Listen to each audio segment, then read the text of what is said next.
right, so hopefully by now we are happy with factorising quadratics in order to solve them. Okay, so if we get a quadratic equation, we can factorise and then we went on and solved. But we've got other options. Okay, we're going to look at completing the square today, and then after that quad formula, and then we're going to look at our graphics calculator. So completing the square, what do we have to do? Our goal is that we want to try and put an expression or an equation into this form. If we can get it into that form, so for example, if we have something like x plus, let's go with 5 equals 11, what we can do now is we can actually get to our x because we can undo the stuff around it. So first thing we can do is get rid of that squared. We get rid of the squared by square rooting. And when we square root something, we have to take plus minus of that, because negative 11 or negative root 11 times negative root 11 gives us the positive 11 that we're after. Okay, so plus or minus. So therefore, to get rid of the plus 5, we can take 5 from the other side. Alrighty, and if you think, oh, I wouldn't have written it like that, I would have written it as root 11 take 5. That is valid, not a problem. So it now comes down to, well, how do we get it into this perfect square? And on that note, that's where we have to remember a little pattern with perfect squares. So if we have, let's say, x can take 3 or plus 3, let's go with take 3 this time. If I have x take 3 squared, if we want to expand that, we know that it's x take 3 times x take 3. And when we expand that out long-winded way, we end up with x squared take 6x plus 9. If we were to do another one, let's go with x plus 7 all squared. Again, x plus 7 times x plus 7. When we expand that out, we end up with x squared plus 14x plus 49. And the thing that we hopefully remember, recognise, notice is that we've got minus 3 here, and we end up with minus 6 in the middle. So what's the connection? If we have this minus 6 to go back, what did we do? We divided by 2. And then this last term here was that number, the minus 3 squared. Same thing here with this 14. We want to put it back into that bracket. We divided by 2. And how do we get this 49? Well, that was 7 squared. I think, how does that help? Well, when we come to look at this, first thing we're going to do is say, well, it's only a 1x squared, which is great. We're going to look here and we're focusing on that 8. What am I going to put into my brackets, right? What squared will end up giving me x squared plus 8x? So like we said before, to go here, we are dividing by 2. So 8 divided by 2 is 4. That's how we get the 8 plus 4 all squared. The problem is that when we expand that, right, we get the x squared, woohoo, we get the 8x, yeah, but we would also get a plus 16. So what we've actually done is by writing our expression like this, our equation, we have actually added on a 16 to the left-hand side.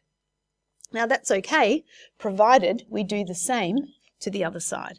So the minus 5 is there, we added 16 to the left-hand side, we better do the same to the right-hand side. Okay, so we add 16 there.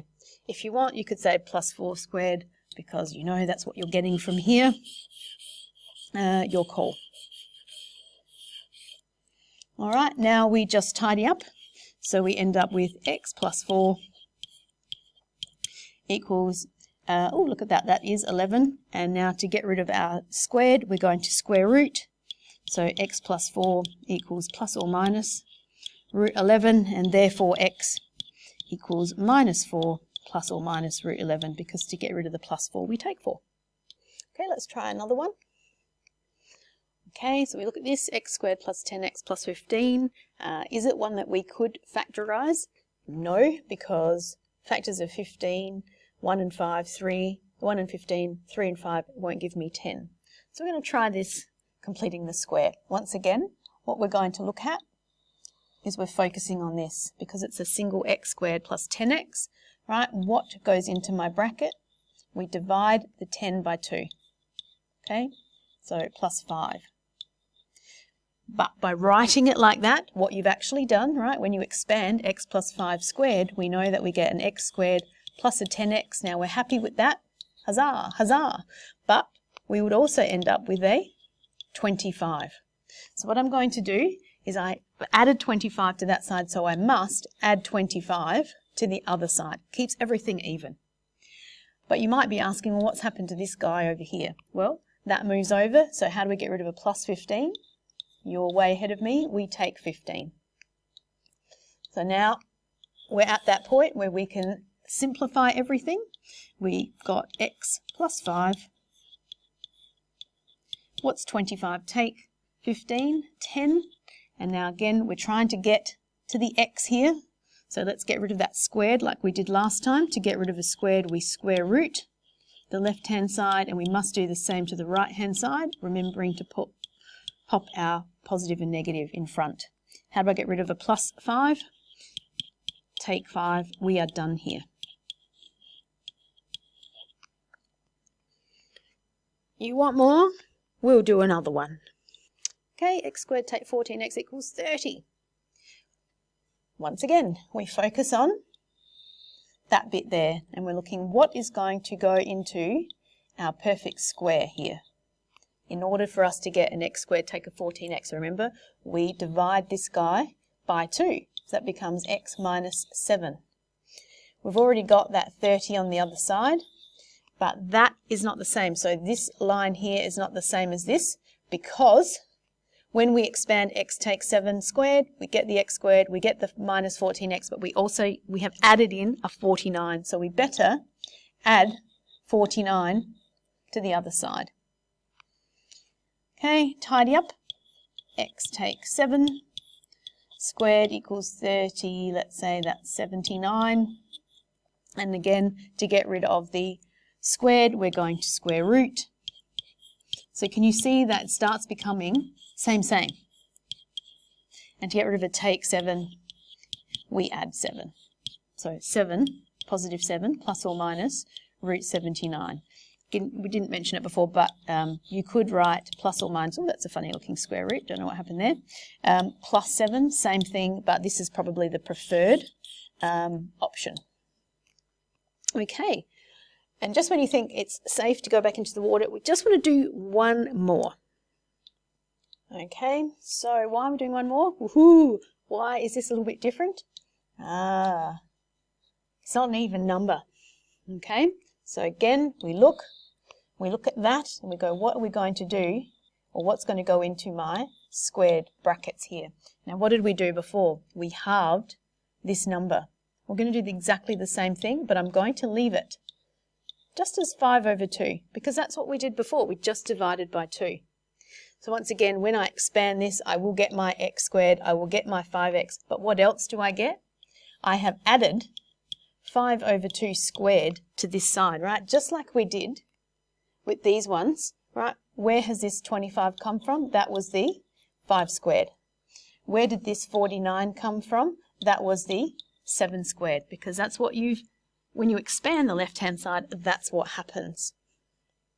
Okay, so we are going to do exactly that to the other side. We are going to add on 5 over 2 squared. And don't forget, you can't ignore this plus 2. We have to pop that over the other side, and that is minus 2. Let's tidy up. Remember, your calculator does have a fraction button, so it shouldn't be scaring us too much. But can we do this without a calculator? Well, remember your index rules. When you're squaring a fraction, you square the top and the bottom. So you square the 5, you square the 2. That becomes 25 over 4. And if I want to try and do this without a calculator, and you don't have to, by all means you can go to your calc, pop that in, and you'll get your answer. But just bear with me with this one. So 2, if we're wanting to write it as quarters, I hope you agree that 2 fours are 8. So 8 over 4 is the same as 2. So I can replace this as minus 8 over 4, just so I don't have to reach for my collator. And then 25, take 8. Ooh, what's that going to be? 17 over 4.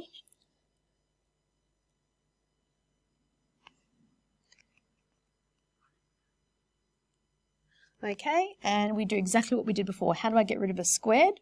We square root, and just because it's a fraction doesn't mean any of the rules change.